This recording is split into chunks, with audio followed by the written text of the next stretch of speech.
We are live kwenye Amplifier Clouds FM Frida Amani Melody Ayo mida ndo mida yetu hii. Yeah. Time ya ukurasa wa pili wa Amplifier. Kutoka kwa malighafi shambani mpaka kukufikia nyumbani. Huu ni unga wa ngano uhakika wa Azania. Upate katika aina tofauti kama vile HBF, PPF na hata Mark 1. Tukae kama watu kwenye countdown ya Amplifier page number 2. Naam. Hii page number 2 ya leo inatokea kwenye mkoa unaitwa Mara. Kichwa cha habari kinasema amuua muuguzi wa hospitali baada ya muuguzi huyo kugoma kuendeleza uhusiano wa kimapenzi. Muuguzi wa zahanati ya kijiji cha Malembeka kilichopo mkoani Mara aitwaye Zawadi Kazi miaka 31 amefariki baada ya kuchomwa kisu sehemu mbalimbali za mwili wake na mtu anayedhaniwa kuwa ni mpenzi wake kwa jina la Ndege Makebekwa, kwa kile kinachoelezwa kwamba ni ugomvi wa kimapenzi, ikiwa ni muda mfupi tu baada ya muuguzi huyo kurudi akiwa ametoka kusherehekea sherehe za wafanyakazi au siku ya wafanyakazi Mei Mosi. Marafiki wa wote wawili wameiambia Amplifier kwamba Zawadi ambaye ni muuguzi hakutaka uhusiano na kijana huyo, na ndipo chanzo cha ugomvi kikaibuka. Mpaka kufikia hatua kujeruhiwa ni kwamba watu hao wawili walikuwa kwenye mahusiano ya kimapenzi kwa muda, na baadaye inasemekana mahusiano hayo yakawa yamekwisha. Sasa wakaanza kutafutana kama taarifa zilivyo kwamba Ndege alihitaji mahusiano yaendelee kuwepo, lakini Zawadi alikuwa amekataa. Kwa hicho ndicho kilichopelekea Ndege kuja kuchukua hatua hizo. Wao walikuwa wana mahusiano ya mapenzi. Muuguzi wetu anaishi nyumba ya kupanga, lakini kwa bahati kwenye nyumba ya kupanga yuko peke yake. Lakini pia muuguzi huyu ana biashara yake ya duka la dawa nje kidogo na sehemu alikopanga. Kwa hiyo anapokuwa anatoka kwenye shughuli zake za zahanati huwa anakwenda kufungua duka lake. Amekuwepo kwenye duka lake mpaka saa 4 za usiku hivi. Baadaye akafunga duka, akamchukua dereva Toyo kwa ajili ya kumleta nyumbani. Wakati anakaribia mazingira ya nyumbani kwake, kabla hajafika kwenye nyumba, dereva Toyo akamuona mtu aliyekuwa amekaa kwenye pikipiki ya Zawadi ambayo ilikuwepo kwenye canopy.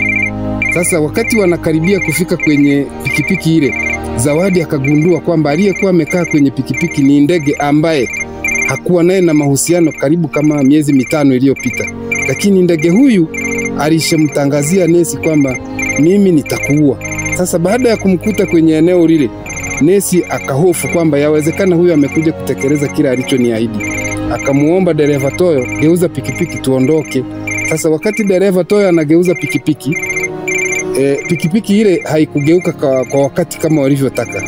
Ndege akawa ametoka pale alipokuwa, akaja akamshika Zawadi nesi. Sasa wakati anamshika Zawadi nesi kwa ajili ya kutekeleza hicho alichokusudia, dereva Toyo yeye akatoka kwenye pikipiki akakimbia kwa ajili ya kuomba msaada kwingine.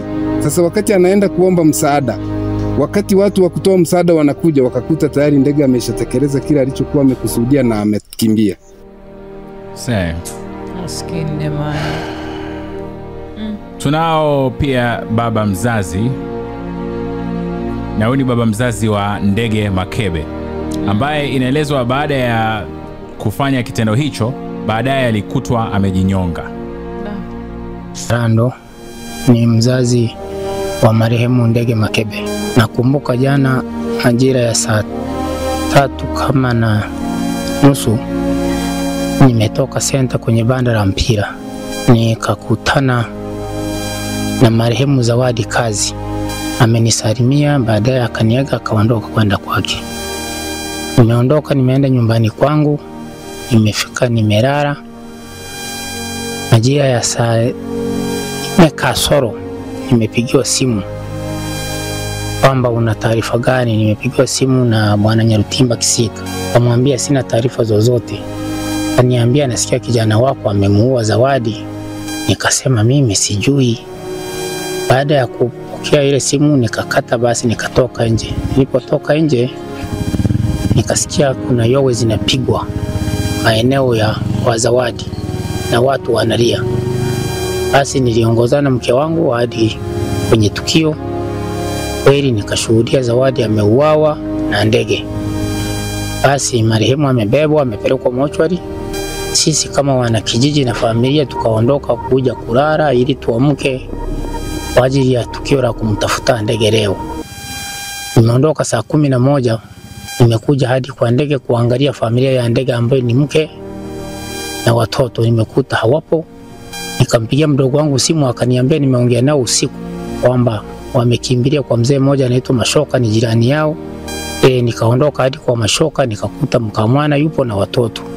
Basi nimewahoji, wamenipa maelezo kwamba ndege ameingia hapa juzi usiku, ameshindia hapa nyumbani, hatoki kwenda mbali.